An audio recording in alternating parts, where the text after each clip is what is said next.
Desde el punto de vista biológico diríamos, los seres humanos, ningún otro animal lo puedes meter en un crucero a 3000 individuos y que no se maten entre sí. Somos animales muy neoténicos. Neotenia significa retención de caracteres infantiles, ¿no? Que a los adultos nos gusta o tendemos a comportarnos como niños. Se nos hace más amigable un aspecto más infantil. Y además esto lo que nos permite a los seres humanos es que el cerebro nos crezca durante más tiempo y sobre todo que esté desarrollándose posparto, digamos. Tenemos una capacidad, a diferencia de otros primates, una capacidad de aprendizaje muy prolongada, ¿no?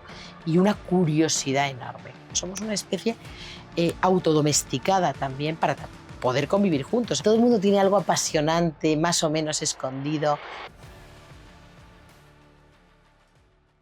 ¿Qué tal? Bienvenidos al Afterwork de IZA, el podcast de IZA Consultores, donde lo pasamos estupendamente después del trabajo. Hoy tenemos a una escritora que tiene un estilo muy característico, donde escribe con esa sátira y esa ironía que a tantos nos gusta. Ella es Isabel Fuentes, bienvenida. Gracias. Tenemos aquí su libro, lo voy a sacar para que se vea bien, Hemoglobina. Vamos a hablar de él, vamos a hablar de ella, de ti, Isabel, y vamos a comentar un poco pues, todo lo que tenemos entre manos, que es, entre otros, estos papelitos. Bienvenida, Isabel. Muchas gracias, un placer. Me alegro mucho de que estés aquí. Además, conoces a gente de la casa. Sí. Y eso hace una especial ilusión porque, bueno, pues, te estamos recibiendo en nuestra casa. Una casa preciosa, por cierto. Me alegro de que te guste. Vamos a hablar de tu libro, en primer lugar, de Hemoglobina, y me gustaría saber que nos cuentes de qué trata. Bueno, Hemoglobina, como lo voy a coger, ¿eh? Sí, muy bien, claro. ¿Tu libro?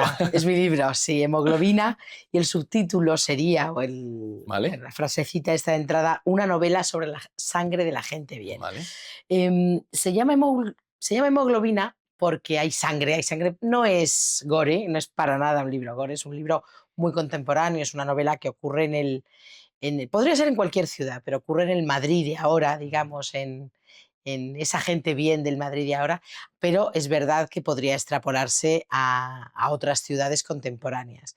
Es una novela costumbrista, a pesar de lo que pueda parecer, porque hay vampiros en ella, y por eso de ahí la sangre, ¿no?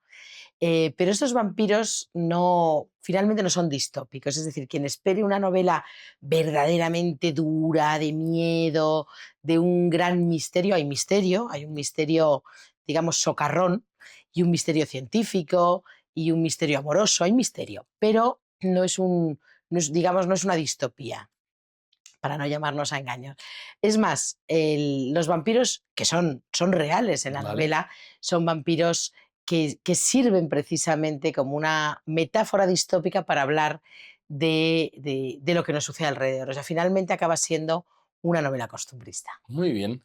¿Cómo te has inspirado para llegar a esto? Porque... Uy, muchas cosas. Los escritores somos, yo creo que todos y todas, muy ladrones de ideas, de frases, de observaciones de la vida, ¿no? Al Sí. final, yo definiría la actitud como una actitud entomológica, ya que soy bióloga de formación, una actitud muy naturalista. A mí me gusta observar a los seres humanos, o sea, a nosotros, eh, con una mirada con cierta distancia, que es la distancia del escritor y la distancia del científico, ¿no? Que ahí confluyen. Y observar pues, nuestros comportamientos y nuestras reacciones, bueno, pues, con una distancia divertida, digamos, ¿no? Empezando por mí misma. Yo formo parte de todo este lío también. No es que yo esté como persona reflejada aquí, pero sí que es una sociedad la que retrato en esta novela que conozco razonablemente bien. Y la fuente de inspiración es muy variada, es la gente, al final, el interés por las personas y la curiosidad por las personas, pero bueno, eso quizás es un poquito genérico. Por otra parte, la ciencia para mí es una fuente de inspiración constante, sobre todo, digamos, una mirada científica al comportamiento humano, ¿no? Vale. Y luego, ¿cuál es la idea de partida? La idea de partida es la observación de esta especie de infantilización de nuestra sociedad, de la infantilización de los adultos en la que estamos todos un poco metidos, ¿no? ese es el punto de partida, esa es la primera fuente de inspiración. Y luego, pues muchas de las cosas que van sucediendo. Te puedo decir, por ejemplo, que cuando empecé a escribir esta novela, es verdad que mucho fue después, pero cuando empecé a escribirla no había ocurrido la pandemia del COVID. Y yo ya había empezado a hablar de una epidemia de vampirismo. Y claro, cuando viene el COVID, digo, ¿qué Sí. hago yo ahora con todo esto? Es que va a quedar ridículo. Entonces tuve que reescribir, que incorporar la realidad. Muchas veces supera la ficción, tuve que incorporar aquello tan terrible que nos pasó e integrarlo en una novela que además tiene un código muy humorístico, ¿no? O sea que es verdad que se ha hablado en la literatura de las epidemias desde un punto de vista solemne, como lo merece, pero el tono de mi novela es un tono, digamos, muy humorístico. Por lo tanto, había que incorporarlo con respeto, pero sin salirse de la broma que atraviesa toda la historia, ¿no? Lo bueno de tocar la distopía es que puede ser mucho más sarcástica sin ser tan realista, ¿no? Porque Claro, es una ficción, es una ficción, aunque efectivamente. se parezca mucho a la realidad. Yo tengo que reconocer que no he leído el libro, eh, Aún. aún, eso es, porque lo tengo aquí para leérmelo, pero quiero saber de él porque me interesa y además yo creo que el Madrid en el que discurre la historia, pues es un Madrid que yo puedo estar muy cerca, porque al final pues pasa por aquí. Paso por aquí, sí. Y entonces yo creo que eso le da un añadido de interesante para nosotros y todos los que estamos trabajando y viviendo en esta ciudad tan maravillosa. ¿No? Pero no, sí que hay muchos guiños a muchos elementos de Madrid que quizá no son nombrados directamente. A mí eso me gusta hacerlo. Hay muchos lugares que son, pero no son. Quien los identifica, quien los conoce perfectamente, Vale. pero no todos están explícitamente nombrados, ¿no? Como en el caso del Madrid que rodea esta oficina tan bonita que decíamos, bueno, pues está el Mercado de la Paz, por Ujú. ejemplo, muchas de las calles que hay por aquí, muchas tiendas, no son a lo mejor una tienda específica, pero sí es un modelo de tienda que ha proliferado, o de cafetería, o de templos al café, ¿no? Que hay ahora. O, o también aparece parte del barrio de Chamberí, ¿no? Un poco al final de la novela, ahí sí que hay una calle específica con un palacete específico que, que cobra cierto protagonismo al final, una escena medio tenebrosa, pero muy divertida, que Vale. no desvelaremos aquí, hay que leérselo para llegar ahí. Muy bien. Pero sí, Madrid está muy Muy presente. Y las presente. formas también de relacionarse de la Sí, ¿no? gente, sí, sí. Tú, como costumbrista, que dices que es lo que has escrito, al final ahí te has tenido que empapar bien de las costumbres, al final, que es relatar lo que ves y lo que sientes y vives. Claro, yo creo que va un poco al revés. Es verdad que tiene distopía, tiene ciencia, porque el misterio se resuelve. Hay mucho conocimiento científico, por ejemplo, se puede aprender muchas cosas de genética, de epigenética, de los alimentos, ¿no? También, luego hablaremos, si quieres, de la parte de la Sí, comida que sí. tiene un protagonismo muy importante en esta historia. Pero no, yo creo que no es tanto que me documente para escribir, que por supuesto hay cosas de las que me tengo que documentar, he tenido que leer muchísima ciencia, quizá lo que más esfuerzo de documentación Sí. me ha supuesto en este relato es precisamente atar bien los cabos de esa ficción científica, que no es ciencia ficción, sino ficción científica, que todo es verosímil, todo tiene una explicación que si lo lee alguien, un biólogo molecular, una bioquímica, no se espanta, aunque no es verdad. Pero la cuestión de las costumbres, que es por lo que tú me estabas preguntando, yo creo que es al revés, es observar las costumbres y luego necesitar escribir sobre ellas, o más Ujú. bien al revés, O ¿no? sea, que tú has visto Yo soy muy observadora. patrones, comportamientos. A mí la gente me gusta, a mí la gente me interesa. Yo realmente no me considero escritora y te agradezco que me hayas presentado como tal, porque al final escribo. Entonces el que escribe, pues es Es que, escritor. pero como he dicho, también haces muchas más Hago cosas. cosas, sí. De hecho, bueno, la vida me la gano con la gestión cultural, que es un trabajo que me encanta y que me permite además estar cerca del mundo de la cultura, que me apasiona, de la cultura y de la ciencia. Si es que pueden ser separados esos mundos, yo creo que no, que la cultura se compone de muchas disciplinas, la ciencia, las humanidades, las artes, y a mí el diálogo entre todas ellas siempre me ha gustado. Pero aparte es un trabajo que se hace con personas. Y a mí todo el mundo me interesa por un lado o por otro. No hay conversación que me parezca infructuosa o poco interesante. Y alguna vez he hablado, con amigos y amigas que se dedican a estas cosas, ¿no? Yo que sé, siempre puedes coincidir en algún evento, en algún acto con alguien. ¡Joder, qué pesado era fulano!, ¿no? Y yo a todo el mundo lo encuentro interesante. O sea, incluso me puede no inspirar tanta simpatía como otros, pero al final de todo el mundo se saca alguna curiosidad, algún interés, todo el mundo tiene algo apasionante, más o menos escondido, ¿no? Y yo creo que de ese interés por la gente al final, entre otras muchas razones, algunas muy íntimas, otras menos íntimas, pero también nace esa necesidad de construir relatos, de construir personajes. Al final, en una historia, en una novela, tiene que pasarle algo a alguien, ¿no? Tiene que Ujú. haber una transformación de un personaje, de varios personajes principales, tiene que ocurrirles algo.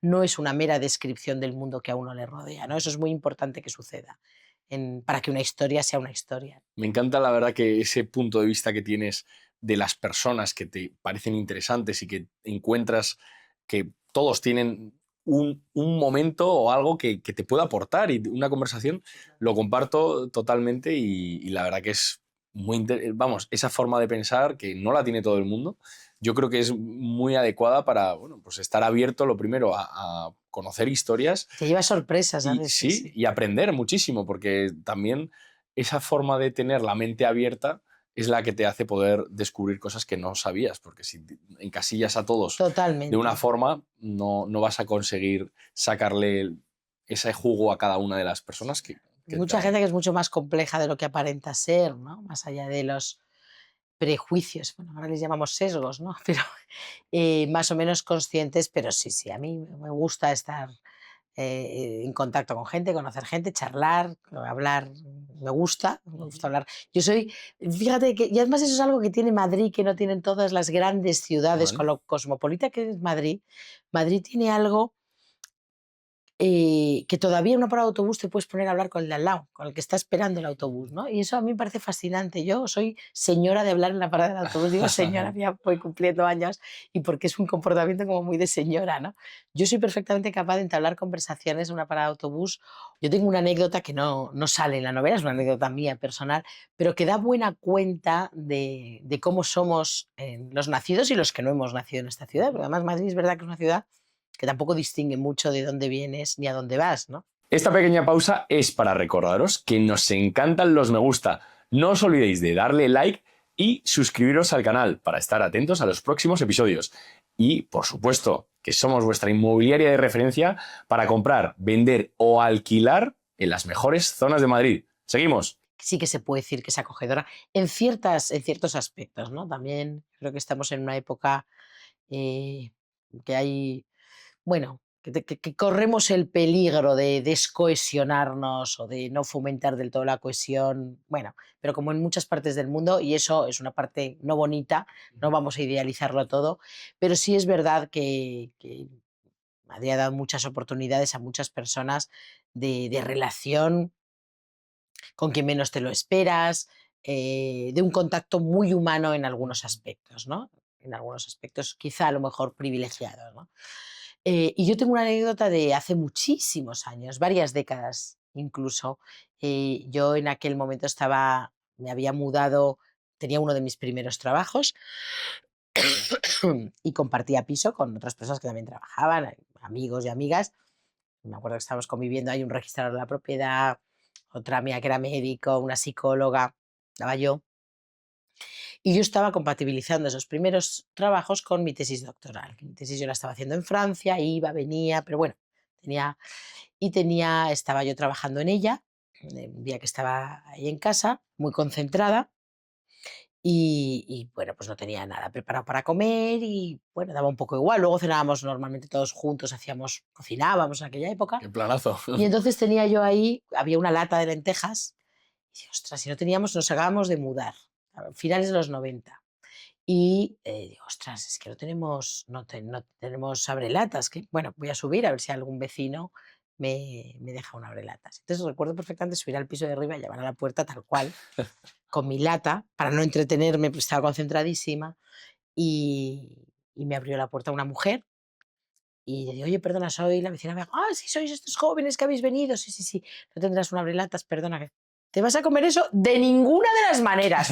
Ahora mismo pasas y comes en casa, Qué bueno. que he hecho lentejas mucho mejores que estas. No te pienso dar un abrelatas para esto". Y me acuerdo que me senté a comer con ella. Yo al principio tenía prisa, pero luego como me pasa esto, que a mí me apasiona el estar charlando con gente y tenía un agradecimiento enorme a esta situación, y a mí se me ha quedado grabada esa anécdota porque me parece muy paradigmático Vale. de lo que te puedes encontrar en una ciudad como Madrid. Esto era la Sí, Plaza Santa Ana, sí, sí, sí. en fin, un sitio de bullicio y de... Yo viví todos los cambios, o muchos de los cambios de la Plaza Santa Ana.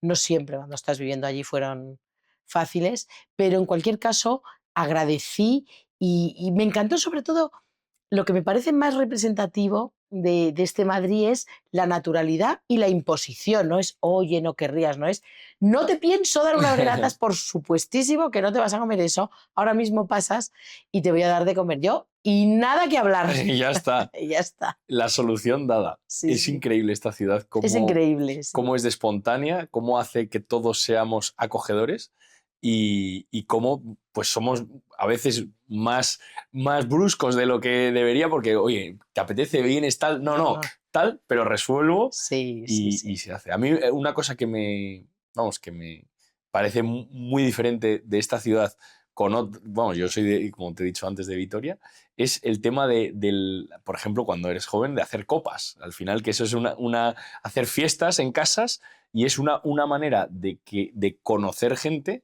que en otras ciudades yo creo que no hay, porque tengo amigos que viven en Barcelona, amigos que viven, yo qué sé, en Gijón o en Santander, y no hay esa facilidad de entrar en la casa de otra persona no conociendo al dueño de la casa y de entablar amistades y a veces acabas en casas que no conoces Totalmente, y haces unos amigos estupendos. Entonces, sí. es Sí, a una... mí me gusta, ¿eh? Con la idea de casa abierta, Sí, efectivamente, y que Dios, yo todavía me sigo encontrando gente que me dice, yo estuve en tu casa en la Plaza Santa Ana en aquella época, es verdad que era una época en otro momento de la vida y tal, pero bueno, luego he tenido también oportunidades de, también de compartir, ¿no?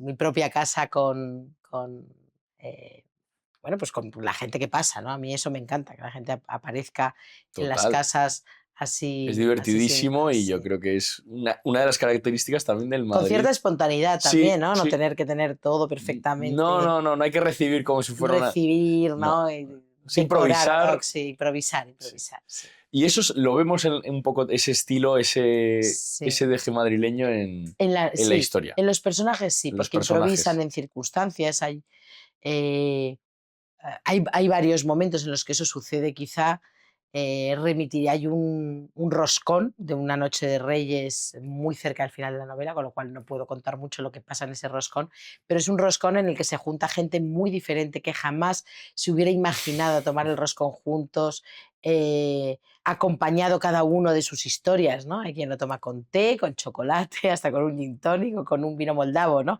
Hay estas circunstancias que diferentes, todo el mundo convive ahí con ese roscón en esa casa y sí que puede ser un ejemplo de estas cosas que estamos contando. Porque sí que es cierto, otra de las cosas que tiene esta historia, me he dado cuenta un poquito posterior y la verdad, porque yo sí que quería hablar un poco, reírme entre comillas, de los superalimentos y de esas obsesiones ahora que tenemos no, pues tienes que comer esto y resulta que si no comes tal dosis de brócoli y tal dosis de semillas de chía y de cosas que no hemos comido en la vida, que ahora parece que si no, o no caminas de determinada manera, o sea, hay un poco esa vida un poco healthy, que tiene muchas cosas positivas, no digo yo que no, pero hay un poquito de broma con eso, pero es verdad que yo a posteriori me he dado cuenta cuántas referencias a la comida hay. Es decir, hay muchas situaciones en que la gente en la novela se toma un aperitivo, se toma una cerveza, viene una niña, la niña de la vecina que llega y que no le bastan con unas galletas con chocolate, sino que quiere que le abran una lata de mejillones. em, Hay una chocolatería también muy madrileña, estoy tratando de repasar, hay situaciones menciones a almuerzos en restaurantes o a cenas de Halloween en restaurantes, o sea, cafés de estos, como decía antes, ¿no? En tiendas que nunca te imaginarías que te van a dar un café, ¿no? No, no sabes, porque esto pasa también, ¿no? Ahora que entras en determinados establecimientos y no sabes muy bien si vas a hacer una hipoteca, si vas a comprarte un collar, unos calcetines o Tienden todos a lo tomarte un mismo. matcha, ¿no? Si no sabes muy Tienden bien qué va a todos a pasar ahí ser. dentro. Pero es verdad que la comida está muy presente, hay un mercado muy conocido, muy cercano a este lugar que estamos grabando este podcast, y la relación de las personas que viven en este barrio con ese mercado también, ¿no? Sí, es verdad, la comida está muy presente y la relación con la comida también. Interesante. La historia sucede en el Madrid actual Sí. y intervienen todos los actores que hay en el Madrid actual. Bueno, Y los nuevos, los nuevos sí, vecinos, que cada vez hay más. los nuevos vecinos, sí, sí, aparecen un poco como figurantes casi, pero se les menciona precisamente a colación de este mercado. Claro. Em, y sí, aparece el mundo de los hospitales, que es otra de las cosas que ahora mismo se vuelve a poner muy, muy de manifiesto. Pero fíjate, yo cuando empecé a idear esta novela era la época de la marea blanca. Mira que si hay tiempo. Yo también quería hacer un poquito un guiño a la importancia de esa sanidad pública que nos ha significado, que nos ha representado y que hay, bueno, que todos nos interesa muchísimo sostener, ¿no? Sin ir en detrimento de otras cosas, pero... Y es curioso porque en el inicio de ese pensar esa novela, el hacer algún guiño a la importancia de esa sanidad colectiva, de esa sanidad pública, mm, bueno, no ha dejado de estar vigente, ¿no? No es que digas ahora esto es un reclamo o una alusión que se ha quedado obsoleta, ¿no? O sea que es un poco también ¿Tienes Bueno, algo bueno, de crítica o sí, de...? bueno, crítica social hay muchísima, muchísima, claro, claro, muchísima crítica social, pero es una crítica con cariño, es una crítica autocrítica, eh, no es una crítica desgarrada, pero sí, claro, es una novela punzante, es una novela punzante y que reivindica. Cada uno encuentra lo que quiere, ¿eh? Porque yo he encontrado lectores que encuentran la crítica y otros lectores que encuentran la crítica contraria. Ya, Bueno, cada uno lee lo que le apetece leer, porque una vez que publicas el libro ya no es tuyo, ¿eh? El libro ya es es del que lo del... lee. Y eso está muy bien, que cada uno lee en función de su Perspectiva, historia, de su sí. perspectiva, de sus ideas y de su inconsciente. O sea, que eso con todo gusto. Pero sí que es cierto que no, o sea, hemos hablado de que es irónica o de que es satírica, yo no sé, yo hablo más de la broma, del humor. No me atrevo a concretar dentro del humor porque es, como digo, hay mucha crítica, hay mucha broma, pero creo sinceramente que son bromas cariñosas. No hay algo ahí, No digamos, excesivamente. amargo. Ya. No hay amargura, yo creo, en la... La hay en algunas historias de algunos personajes. Hay personajes bueno, que... Háblanos un ah, poco de los personajes. muy bien. Pues bueno, la protagonista es una genetista llamada Celia, que en tiempos anteriores trabajó en la policía científica, hecho en una novela anterior, que se llama Mujer fuera de la ley, ese personaje está rescatado de ahí, pero que actualmente trabaja en una clínica de fertilidad. Vale. Clínica de fertilidad. Rodeada de médicos, y una pareja que es un radiólogo que combina su trabajo en la pública y en la privada. Juan Luis, que está separado, que tiene dos niños pequeños, tiene un compañero ginecólogo que se llama Ramón, que sale muy al principio la primera parte o sea, la primera escena, por llamarlo, para hablar un poquito de cinematografía. Hay mucho diálogo, es una novela muy dialogada, muy, muy dialogada.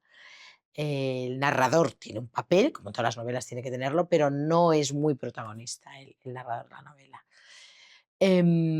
Pero Ramón y Celia empiezan hablando en la consulta de Ujú. Ramón, discutiendo sobre un informe de un paciente, cliente que acude a la clínica. Hay mucho médico, porque también está Marta, que es la mejor amiga de Celia, que también es un personaje arrastrado de la primera novela, que ella tiene una clínica de análisis clínicos, ¿no? Ella Ujú. es analista. Em, De la primera novela también hay 2 personajes más, que es la madre de Celia, que es todo un personaje, una señora de este barrio, eh, con su carácter y sus características, con su carácter y sus características. De la que no diremos más, para mí es un personaje que me fascina, puede resultar muy antipático, pero a mí me parece tremenda, es que es Auténtica, ¿no? tremenda, es auténtica. He conocido a muchas como la madre de Celia a lo largo de mi vida. Em, ¿Qué más? ¿Qué más? Ah, Enciso, Anselmo Enciso, que es un antiguo policía, fue inspector en la primera, digamos, en la novela. Esta novela se entiende perfectamente sin haber leído la otra, ¿eh? O sea, Ujú. es No completamente hace independiente, falta. pero bueno, yo hago referencias porque... Claro. Y además de la otra, aprovecho y contaré que este año, en verano, pasó una cosa muy bonita, y es que en Un gen fuera de la ley, las primeras páginas de la novela fueron el examen, parte del examen de la selectividad italiana, de la maturita, es decir, Ah, los qué bueno. italianos, los que estudian español como primera lengua, español o Sí. castellano, español como primera lengua extranjera, tienen un examen común a toda Italia. No va por, los exámenes no son diferentes en las diferentes regiones italianas. Y para todos los jóvenes italianos, Qué ilusión. pues sí, me encontré con que había caído en manos De muchos alumnos. de muchos alumnos bueno, ojalá esto les lleve a leérsela, ¿no? O a lo Claro que mejor sí. yo se lo contaba a alguien y me decían, al contrario, te odiarán, porque nunca se quiera quien es objeto de examen, ¿no? Ya, también. Pero bueno, entonces teníamos a Enciso, estaba mencionando, ¿qué más personajes? Hay niños. Otra de las cosas que tiene esta novela es que hay ¿Vale? mucho niño que habla Ajá. realmente.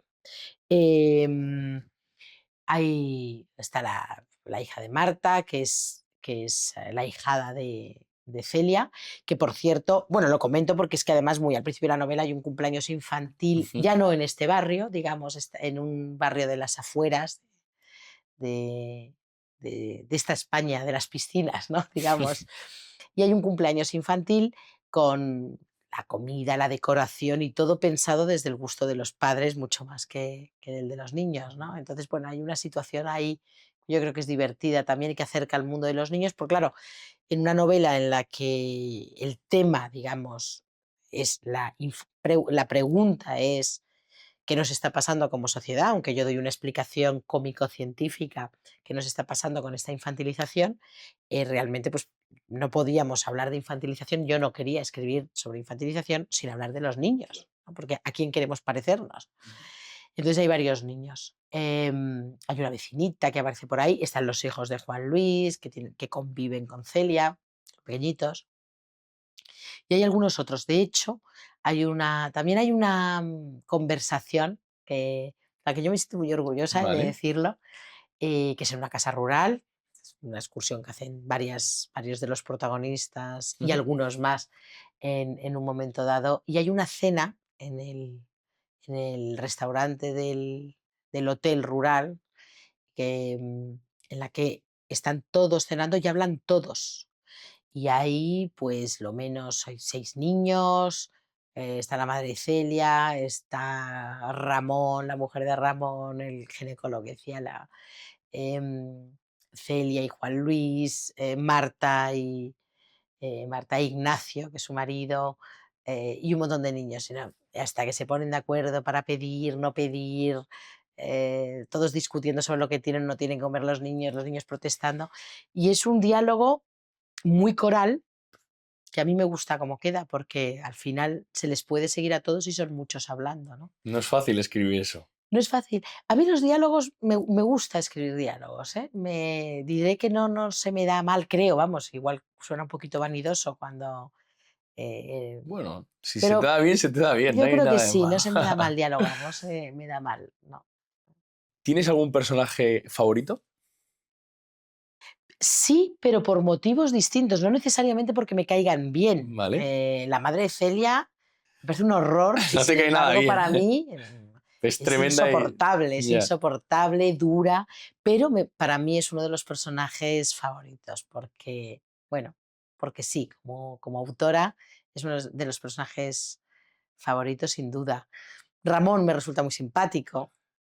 eh, los niños, bueno, los niños, la niña, la hijada, Marta también me gusta mucho. Marta, la amiga de Celia, me parece que tiene un punto pragmático y alegre y optimista muy interesante. ¿Y quién no te gusta? Pues Juan Luis. Juan Juan Luis Luis. ay, No lo tragas. no lo trago, no lo trago. ¿Por qué? Juan Luis es un cobarde, es un cobarde, es un cobarde. Mejor los valientes. Mejor los valientes. Me están entrando muchas ganas de leer el libro De eso se trata. y yo creo que los que estén escuchando el podcast también lo estarán sintiendo, de aprender y de... pues porque el costumbrismo yo creo que es muy divertido, porque es que te recuerda a personas y puedes unir, que es lo que has hecho tú al escribir, pero nosotros como lectores podemos disfrutar de esas, pues este se parece a no sé quién, este a no sé cuál. Esto me ha pasado, ¿No? fíjate. Mira, de todas maneras sí que quiero aclarar que hay costumbrismo, hay mucha ciencia también que se entiende perfectamente, pero no olvidemos que es un costumbrismo que bebe mucho también, o se alimenta de cierta distopía, del disparate. Diríamos que yo creo que tiene un poco de humor absurdo Vale. esta novela, por lo tanto es costumbrista, pero con humor absurdo, hay ficción, hay ciencia, hay mucha ciencia. Entonces, bueno, es un cóctel, yo espero que le parezca a los lectores equilibrado, pero bueno, sobre todo reivindico la parte costumbrista, sobre todo ante quien espera pura distopía, ciencia Claro. ficción. eh, no es eso. Pero sí hay ficción, hay mucha ficción y hay mucho chiste, mucho absurdo y muchas de las cosas que se cuentan son muy exageradas, eh, pero no desentonan, ¿no? Vamos a leer un párrafo. Vamos a ver. Voy a omitir un nombre propio, porque, como licencia, porque sí, así no se sabe de quién estamos hablando. No vamos a desvelar. No vamos a desvelarlo. Es un párrafo cortito. Qué pereza le da empezar desde cero. Y no se refiere al amor, porque al igual que Violeta Parra, maldice ese vocablo con toda su porquería. Se refiere a cosas como volver a comprar un futón plegable. Para ella, el sofá es el mejor termómetro de la prosperidad personal, y con él al menos compartía un sofá de lino y nogal. También tendrá que hacerse con un set de iniciación a la autonomía: sartén, cacerola, 6 vasos, 6 platos, cubiertos, trapo de cocina y, lo más importante, un juego de cuchillos. Los cuchillos le gustan, le hacen sentirse parte de una contingencia cósmica. Es la herramienta más antigua de la humanidad. Nos ha acompañado durante más de 2 millones de años. El fuego, 1 millón. Y 700.000 años costó dominarlo para que ahora nos comamos el pescado crudo. ¡Qué ingratitud hacia nuestros ancestros! Todo lo demás es reciente y seguramente prescindible. Bueno, tenemos ahí Este una tiene un poquito de ciencia y un poquito de desamor, así que me parece que era una buena combinación. y un poco de infantilidad, porque estamos Exacto, la hablando de que tenemos que volver Totalmente, a ser totalmente. Bien visto. maduros. Sí, sí, sí. Que hay que volver a empezar de alguna manera. Desde ese punto de vista que tú tienes, que haces esa crítica de la sociedad actual, ¿en qué crees que la sociedad actual es infantil o inmadura? A ver, yo no soy ni socióloga ni antropóloga, no, Pero tienes tu opinión. tengo mi opinión, tengo mi opinión. Pero bueno, es verdad que es una opinión ciudadana, Claro. digamos. Yo hago la razón no la sé, o sea, no creo que sea que estemos queriendo recuperar esta idea de un alma cándida sobre la que empezar y un elogio al niño de Rousseau ni nada de esto, ¿no? Lo que sí creo es que lo que sí creo que podemos observar todos son indicios de que a los adultos nos gusta o tendemos a comportarnos como niños, y se observan muchas cosas. Fijaos que ahora con una copa, desde hace unos años te ponen gominolas, ¿no? Unas almendras fritas, o sea, eso es así. O el gusto por los patinetes, que es algo más allá que una forma, digamos, sostenible de moverse, o estos team building de empresas donde durante una época al menos Se hacían se iban juegos, sí, al sí. paintball y a dispararse, etcétera, etcétera. O sea, hay una serie de indicios, pero yo creo que hay algo en lo que estamos como suplantando de alguna manera el, el lugar de los niños y de los adolescentes. ¿El por qué? Claro, desde el punto de vista biológico diríamos, los seres humanos somos animales muy neoténicos. Neotenia significa retención de caracteres infantiles, ¿no? Eso es así, es verdad que nosotros, si tenemos unas proporciones, por ejemplo, en la cara, hay un artículo hace muchísimos años de Stephen Jay Gould que era un magnífico, de hecho lo cito al principio al principio de la novela hay una cita Ajá. precisamente de este artículo que dice: en pocas palabras, nosotros, al igual que Mickey, jamás crecemos, aunque sí envejecemos. El artículo hace un repaso, un artículo interesantísimo, sobre la evolución del dibujo de Mickey Mouse, cómo cada vez se hace más neoténico. Y lo hace para explicar la neotenia. Él era paleontólogo, Stephen Jay Gould, ¿no? Y esto era en el New York Times. Eh, Cómo Mickey Mouse va ganando en tamaño de los ojos grandes en proporción a la cara, en proporciones más infantiles, cabeza más grande que el resto del cuerpo. ¿Y qué sostenía Stephen Jay Gould con esto? Sostiene que se nos hace más amigable un aspecto más infantil, ¿no? Esto es en dibujos animados, digamos. Pero es verdad que y habla y aprovecha esta circunstancia para hablar de que los seres humanos somos neotéricos, no tenemos pelo en el cuerpo, tenemos una cabeza grande en proporción, porque tenemos un cerebro muy grande en proporción al resto del cuerpo, tenemos los ojos grandes con una separación, que son características más de una cría que de un organismo adulto, ¿no? Que de un individuo adulto. Em, y además esto lo que nos permite a los seres humanos, ciertas características biológicas, es que el cerebro nos crezca durante más tiempo y sobre todo que esté desarrollándose posparto, digamos, el Ujú. canal del parto es estrecho, tenemos que nacer con una cabeza hasta un punto y tiene que seguir, a diferencia, por ejemplo, de los chimpancés o de los gorilas, tiene que seguir creciendo justo después, lo que requiere además una crianza con mucho cuidado. Pero sí que tenemos una capacidad, a diferencia de otros primates, una capacidad de aprendizaje muy prolongada, ¿no? Y una curiosidad enorme. También hay algo en esta infantilización, digamos, objetiva, no de esta reciente nuestra, también hay algo que tiene que ver con la autodomesticación. Somos una especie autodomesticada también para poder convivir juntos. Hay una referencia que está en la novela, pero que es verdad que es una observación científica. Ningún otro animal lo puedes meter en un crucero a 3000 individuos y que no se maten entre sí, o en una habitación, etcétera, ¿no? No Sí, hay la violencia. Entonces, claro, para controlar ese grado de violencia y favorecer, digamos, esa convivencia cercana, también hay hipótesis que hablan de cierta autodomesticación. En definitiva, hay algunas teorías que apuntan a que es verdad que el ser humano, eh, como especie, es una especie neoténica, y eso es así.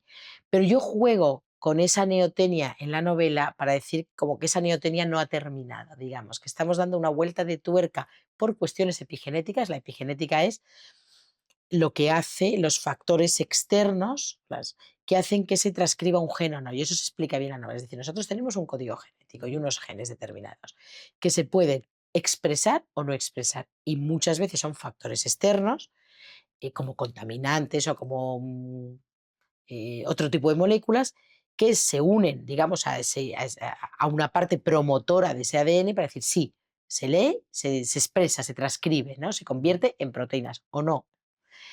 De todo eso se habla y se habla además de una manera interesante. muy clara en la novela. Pero yo juego con esta historia de la neotenia, con esas hipótesis de que somos animales neoténicos, y doy una vuelta de tuerca científica, que es verosímil, no es real lo que sucede en la novela, pero bueno, podría ser una explicación de por qué somos tan infantiles. Yo supongo que los sociólogos me dirían, no tiene nada que ver con eso, y es verdad, no tiene nada que ver con eso. Yo creo que lo que nos está pasando tiene mucho más que ver con comportamientos sociales que con cuestiones biológicas.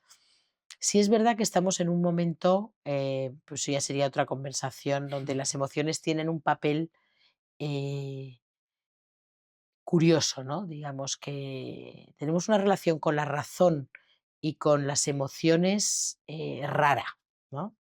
Rara. Y muy eh, particular en la historia de la humanidad, digamos, muy novedosa. Pero bueno, esto ya es Da para meternos mucho esta en conversación. harina de otro costal, Yo sí, creo sí.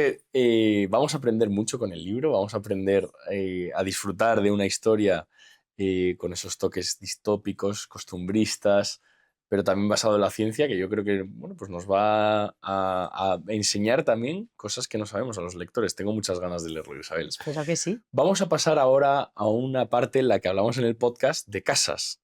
Ah, De casas, porque estamos en el Afterword de Iza. claro, claro. Entonces, te voy a hacer unas preguntas. Lo primero de todo es casa en el centro de Madrid o a las afueras. Bueno, pues ese es un gran tema, el tema de las casas. A ver, a mí me gusta mucho, siento que me gusta el campo y he vivido Sí. años en el campo, trabajando en la ciudad, yendo y viniendo. A mí me gusta mucho el centro de la ciudad.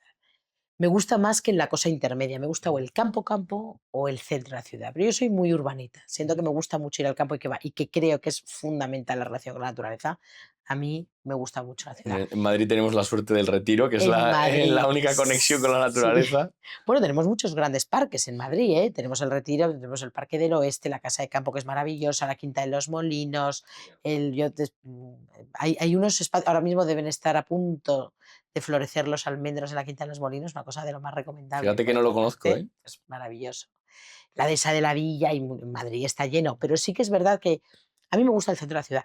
También es verdad que estamos en un momento que todo hay que decirlo, cada vez es más difícil vivir en el centro de la ciudad y y a mí esto me da mucha pena. O sea, a mí no me gusta un centro de la ciudad solo para turistas, sinceramente. Me Ya. parece que los ciudadanos tenemos que poder vivir en las ciudades. Luego ya si se elige, que no sea por exclusión el vivir fuera, sino por elección, ¿no?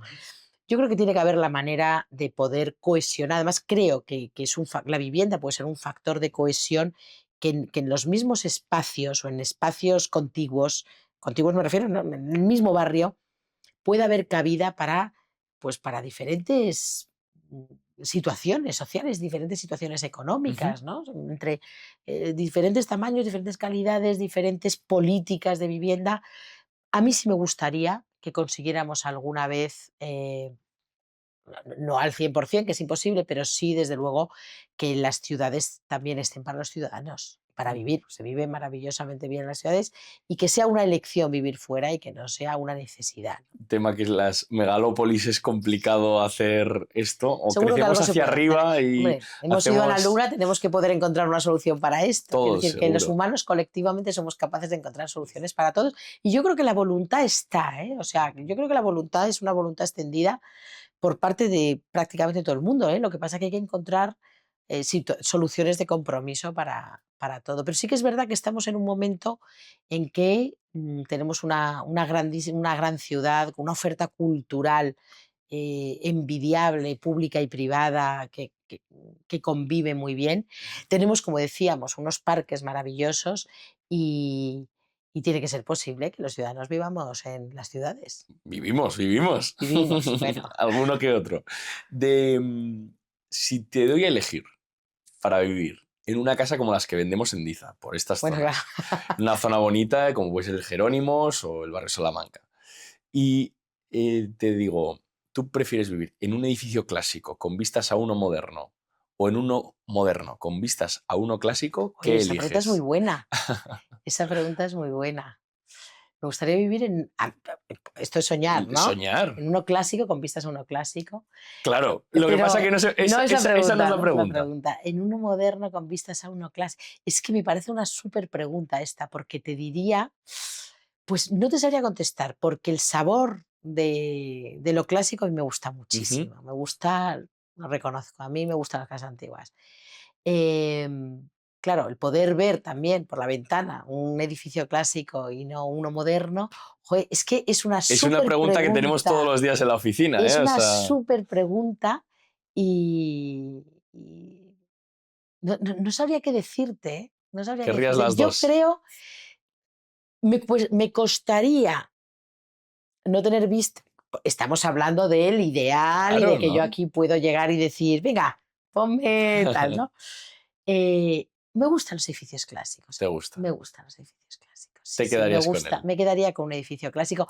Me encantaría, pues sonará frivolidad, pero bueno, estamos en un momento en que quiero que se me entienda bien también, ¿no?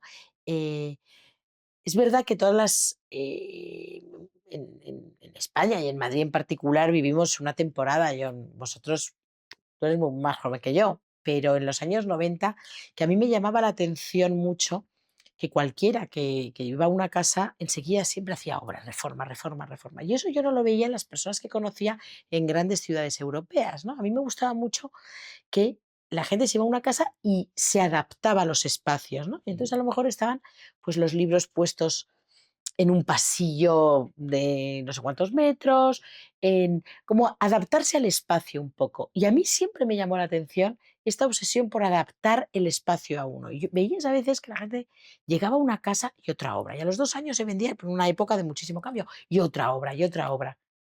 Yo me acuerdo que hacía la broma, era muy jovencita entonces, bueno, más jovencita que ahora, hacía la broma y decía: "Es que o sea, no quiero ver un grifo monomando, o sea, quiero poder abrir el agua fría y el agua caliente por Como en la separado antigüedad.